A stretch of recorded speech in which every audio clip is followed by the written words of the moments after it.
Deuxième question, l'homme et la nature, et donc plutôt le rôle de la science dans les relations entre l'homme et la nature.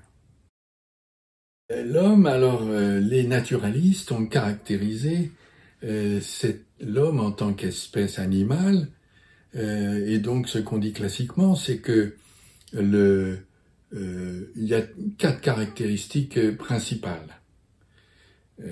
Premièrement, sa faible différenciation.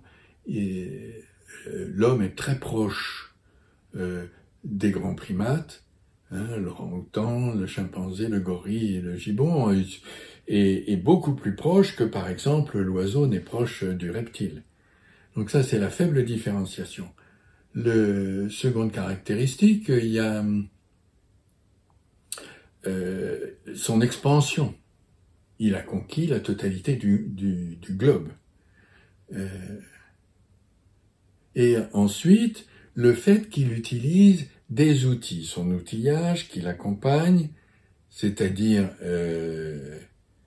qu'il se sert de ce qui est autour de lui pour améliorer ses affaires. Au fond, on peut dire que c'est l'opposé de la girafe, qui s'est transformée elle-même, alors que l'homme, c'est plutôt son cadre de vie qu'il transforme. Mais surtout, la 4e caractéristique, c'est qu'il réfléchit. C'est-à-dire que c'est Homo sapiens.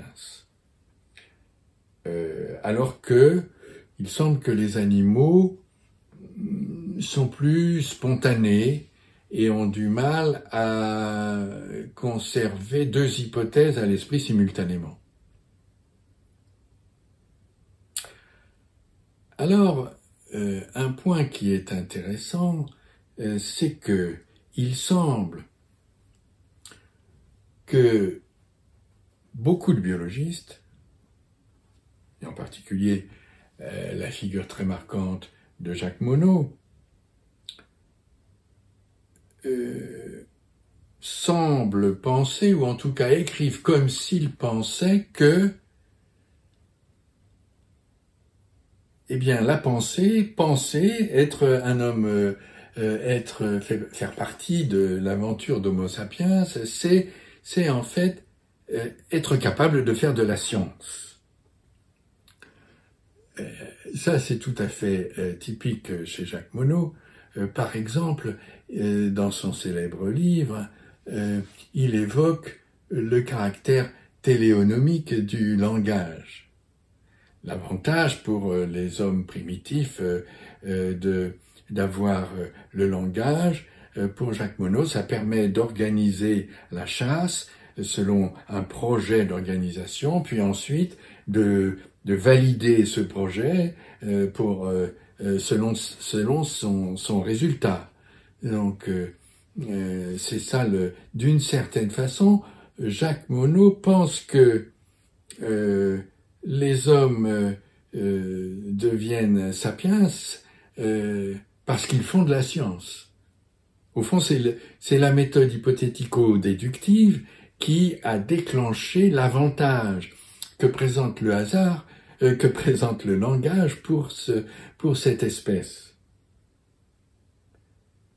Alors c'est assez intéressant parce que il semble que tout le monde soit d'accord maintenant pour dire que non, que la chasse est une activité surtout silencieuse et que le langage, en fait, est né pour perfectionner les systèmes d'alerte.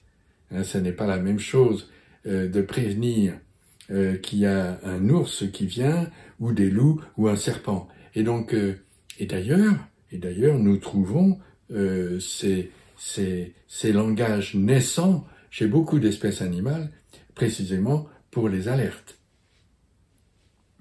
Et donc, ceci pose la question de savoir si la particularité de l'homme, c'est de faire la science, et à ce moment-là, de faire quelle science? Et là, évidemment, on rencontre la position de Monod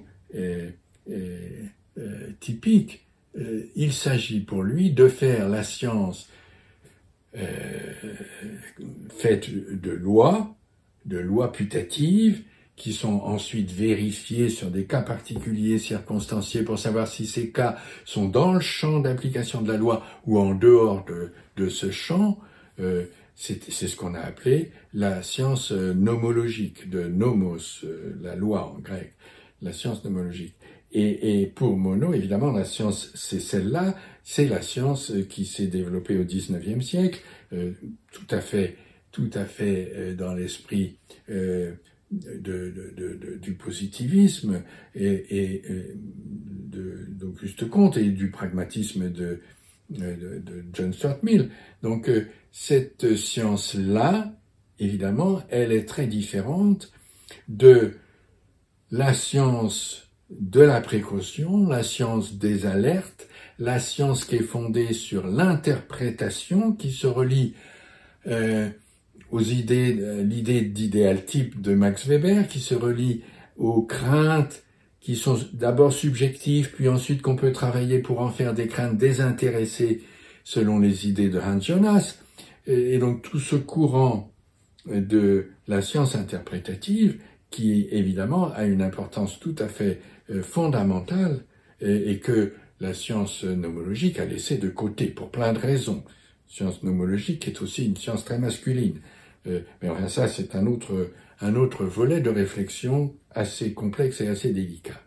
Mais à mon avis, il y a un troisième volet à la connaissance qui a été laissé de côté et qui n'a pas été suffisamment approfondi, c'est la combinatoire, c'est-à-dire la science qui concerne particulièrement la chimie et la biologie de synthèse.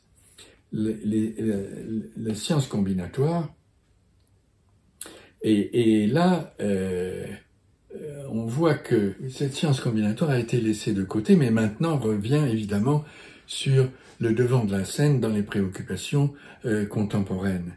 Et un des points qui fait problème, c'est que s'appuyer donc sur la science, ça veut dire le plus souvent aujourd'hui s'appuyer sur la science nomologique, et en fait pour pratiquer les techniques combinatoires qui, à mon avis, ne relèvent pas de cette science nomologique.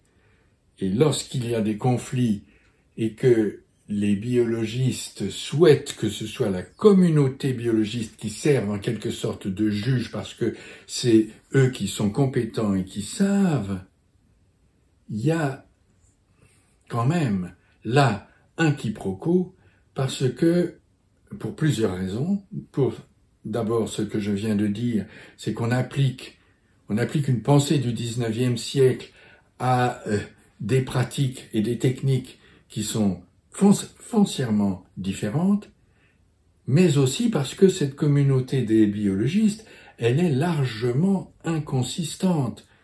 Elle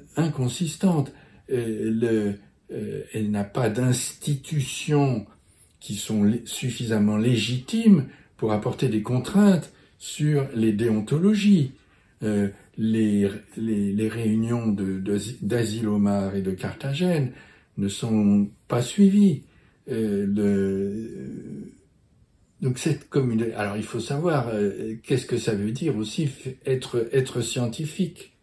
Est-ce que c'est parce que on a une blouse blanche et qu'on manipule des coupelles, des béchers et des tubes à essai qu'on fait forcément de la science?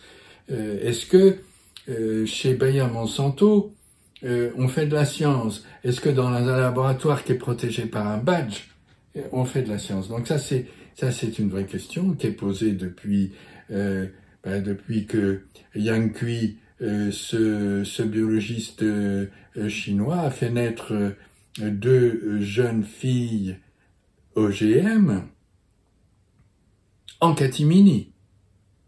C'est-à-dire que l'administration chinoise a prétendu qu'elle n'était pas au courant. Alors, elle l'était ou elle ne l'était pas, on ne sait pas, mais le fait est que c'est en catimini que ces deux jeunes filles sont nées, et si on y pense de plus près, on s'aperçoit qu'en fait c'est très difficile de savoir ce qui se passe dans les labos. C'est très difficile. Il faudrait qu'il y ait quelqu'un qui soit derrière chaque chercheur pour qu'il puisse à chaque fois traduire ce que le chercheur est en train de faire. Or, tout ça se passe sous forme de confinement local.